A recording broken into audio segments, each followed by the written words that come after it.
Алдағы оқылатын ғибратты оқиға кішігірім болса да әрқайсыңызға әсер етеді деген үміттемін. Саудаға түскен бір сағат. Баласы әкесіне: «Әке, бір нәрсе сұрасам бола ма?» дейді. «Тыңдап тұрмын. Сіз бір сағатта қанша ақша табасыз?» Сонда әкесі ашуланып: «Не шаруаң бар? Қайдағы жоқ сұрақты қояды екенсің?» «Әке, айтыңызшы, білгім кеп тұр». «Қоймадың ғой. Бір сағатта шамамен 500 теңге табамын».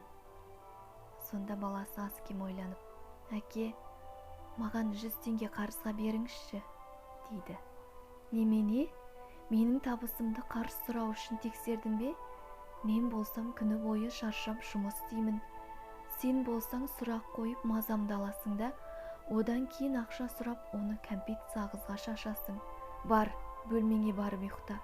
Сенімен сөйлесіп отыратын уақытым жоқ», дейді. Баласы жанарынан бір тамшы жас ыршып түсіп бөлмесіне кетеді. Сәлден соң әкесі баласын жөнсіз өкпелеткеніне өкініп артынан кіреді. «Балам, ұйықтап жатқан жоқсың ба? Мен саған қатты сөйлеп қойдым, ренжіме. Міне саған сұраған 100 теңгең».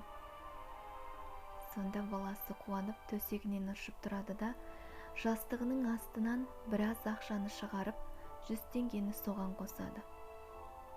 Бұл көрініс әкесінің ашуын тағы да тудырып: «Ақшаң бар екен ғой, неменеге менен ақша сұрадың?» дейді. Сонда баласы: «Әке, менің ақшам жетпей тұр еді.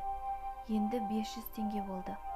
Енді маған бір сағатыңызды сатыңызшы, бірге болайық».